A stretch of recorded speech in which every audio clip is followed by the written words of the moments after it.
What is most surprising things in Japan as an American? Right now, I think it's how much Japan has changed since COVID? Not even since COVID, since I would come here when I was growing up once a year and wasn't quite finished yet, and the doors weren't on the vehicle yet, and I rode it and I was like, oh my god, I hope people like it, and I really hope that the 5 years of work was worth it. Yeah.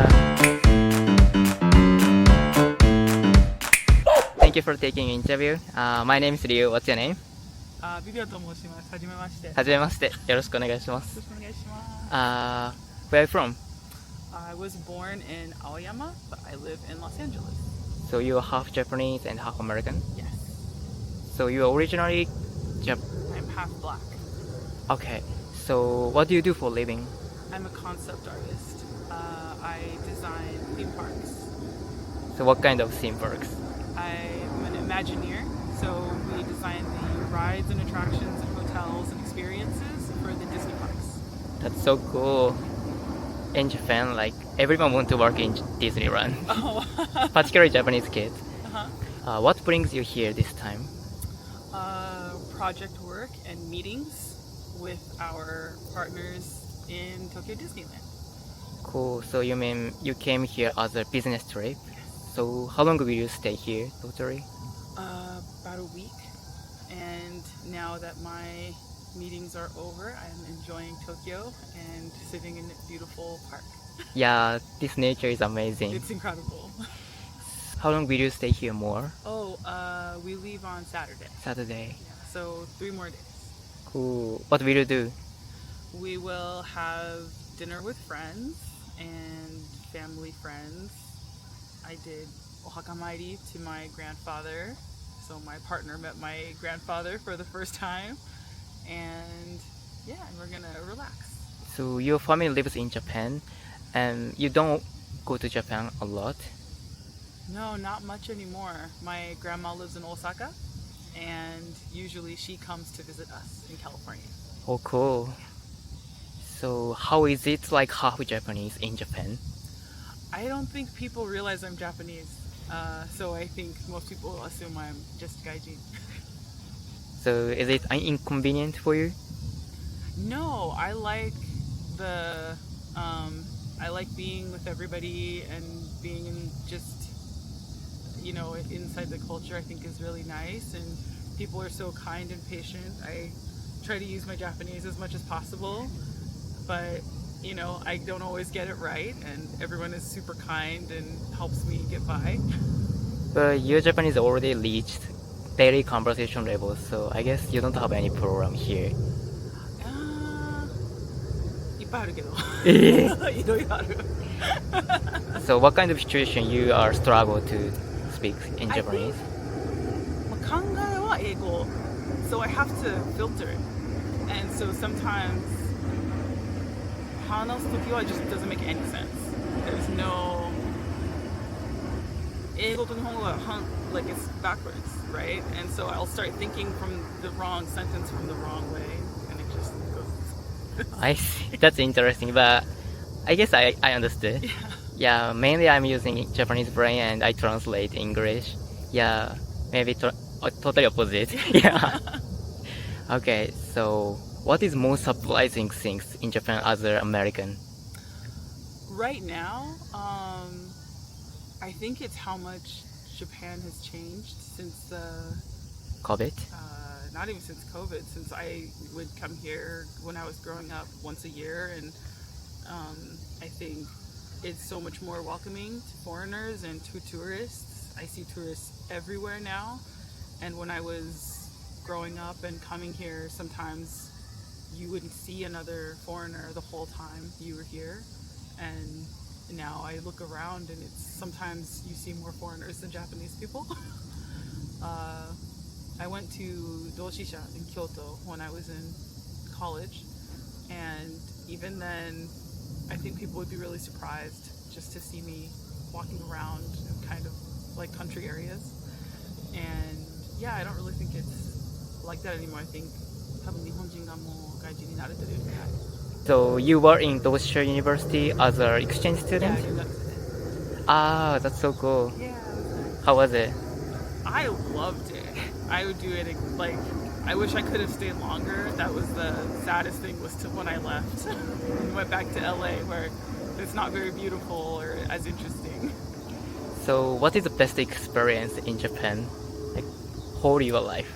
I think when I was a student at Doshisha, I did tea ceremony and my dad came out for a visit and I got to do tea ceremony with him and all of my my friends who were all older Japanese ladies and my dad. Your dad is Japanese? He's black. He's a black Okay. American, but he African American, and he was so happy to participate, and just everything that happened, he just was like, yeah, it was really fun. Okay, amazing experience, I guess. Yeah, it was great. You worked as a prestigious company, I guess, and you got a lot of accomplishment in your life. So how did you get your result? Questions. Yeah. I think I always wanted to be an artist and I always wanted to build things. I grew up going to Tokyo Disneyland when we lived here when I was a baby. I'm a filmmaker and I think everything just kind of makes sense to, you want to build something and you want to share it with people. Yeah. And I think even if I didn't work for a prestigious company or go to a prestigious school, I would still want to build things and share it with people and make people happy. So I think that's probably, does that make sense? Wanting to share good things with people. Okay. So when you were a student, did you make a lot of effort? Yeah, I did. I studied really hard in school. I did a lot of art. I studied art in school, and for my master's degree, I studied film, also at UCLA. And then a couple years ago, I started teaching in that master's program for animation. And yeah, I think there isn't really anything more important, I think, than helping people and kind of finding out what other people's dreams are and what they're trying to accomplish, and then kind of trying to bring everybody with you to help accomplish their dreams. Okay. Yeah.